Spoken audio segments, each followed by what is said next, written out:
Now, Breakfast Daily, we have a conversation that we're going to embark on just shortly about the football demonstration that took place yesterday. Let's take a look at this report filed by Yao Ejimita. When we come back, we'll have a conversation with a few people.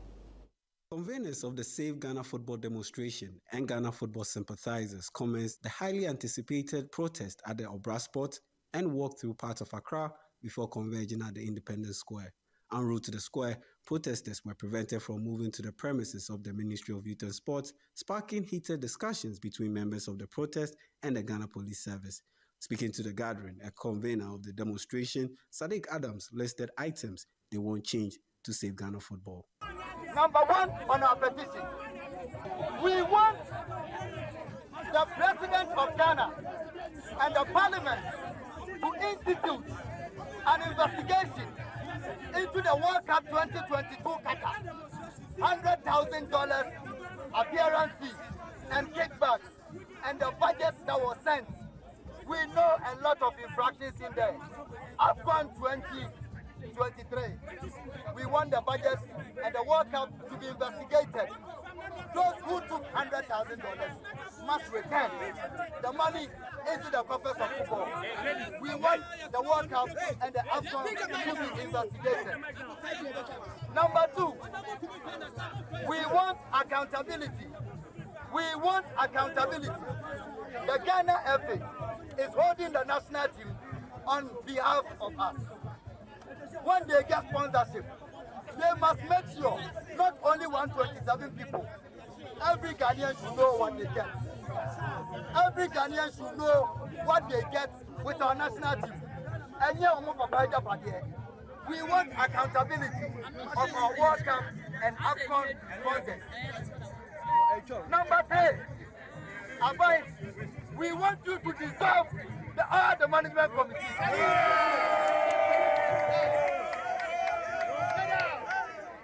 We want the government to be sure. They want the interest of Ghana football. We want Omunya part of football. You can't bring your friends to come and take 100,000 and travel free. We don't want management committees for our national teams again. We have proposed what they need to do in the petition. Number four, we want to insist that the committee looking for the next Black Stars coach, they should disband it now. Protest conveners proceeded to Parliament to submit the petition that was received by an entourage that included parliamentarians Frank Anodompre, Samuel Okudzeto Ablakwa, and Governor Kwame Abuja.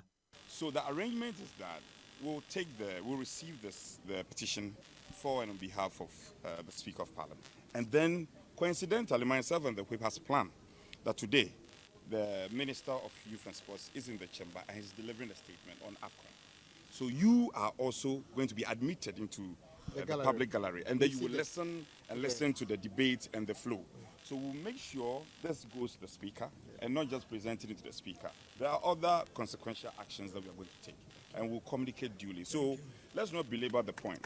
But what I want to say is that all of us here are concerned, and we are passionate about the happening, not just in football, sports generally, and what is turning out to be. So we are all concerned. Don't take it for granted. Addressing the petition on the floor of Parliament, the Speaker, Alban Bagbin, called for a committee to probe the Ministry of Youth and Sports.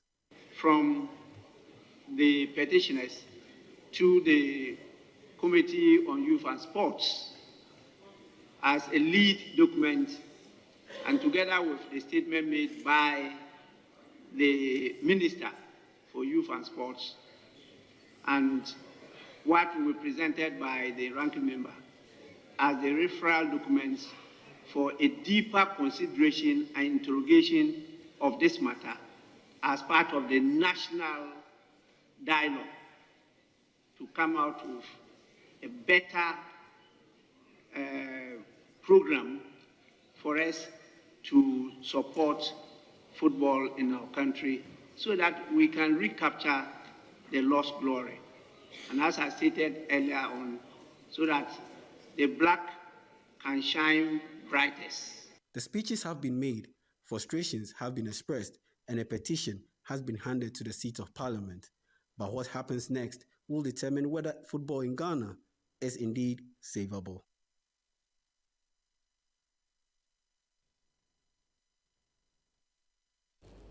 All right, so there you have it.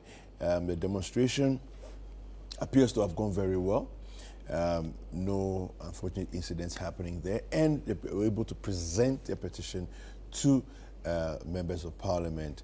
And as we heard there too, the members of parliament also promised that they would admit them to the public gallery to hear the proceedings as well. And we've been joined on the line by Veronica Komi. She is the convener for this demonstration and also a sports journalist. Veronica, good morning. Good morning. How are you doing? Very well, thank you. Very well, thank you. Thank you for joining us this morning on Breakfast Daily. Big pleasure. All right. All right, Veronica, I just have one question for you. You were actually a sports analyst, and I also saw Sadiq Adams somewhere in the video, and he's a sports journalist. Why do you think it was important for you two to come together to actually organize this demonstration, especially as a journalist and sports analyst? We are football fans first, before our respective professions. I'm sure in terms of football, we are confident that it's the only thing that binds the nations together, all of us together. So, first of all, that is what it is. We are football fans. Again, you and I, the media, have the privilege of the microphone, have the privilege of the pen. It's a privilege that I know we do not take for granted, because we represent the voices, the voice of the masses. And for a lot of people asking that Ghana football must be retooled, there has to be an avenue. You will know that our recent performances have been a source of worry for the whole nation.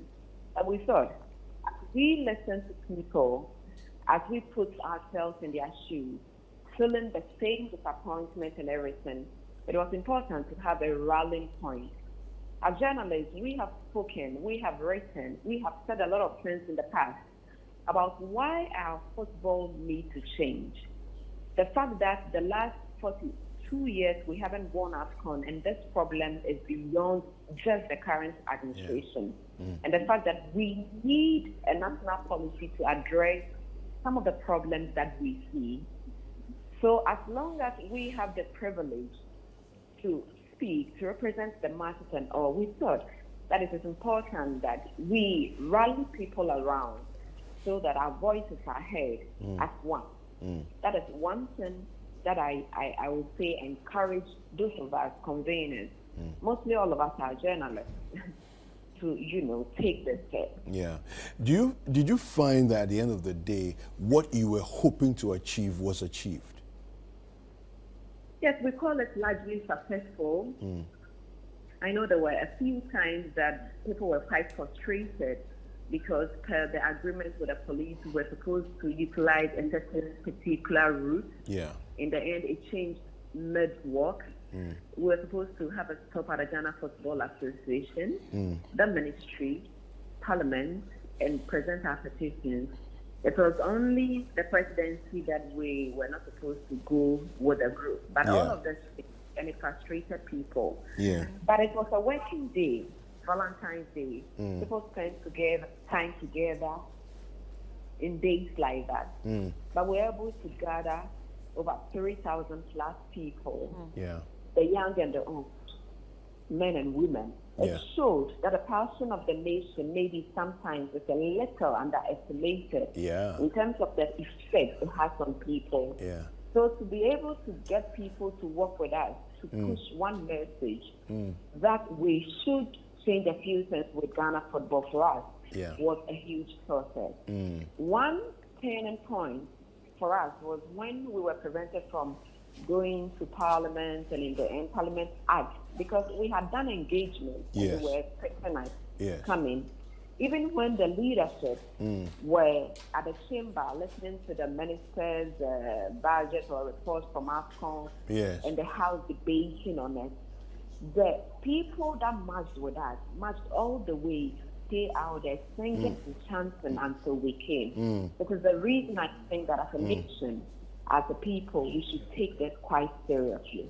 Because for most of the time, people will run when it's raining, they are scared. But when it's drizzling, they think you won't get to it. So for people saying this is just a drizzle, if you are not careful, you are getting drowned. It was a message. You cannot take it for granted in any way or form. Yeah. Right.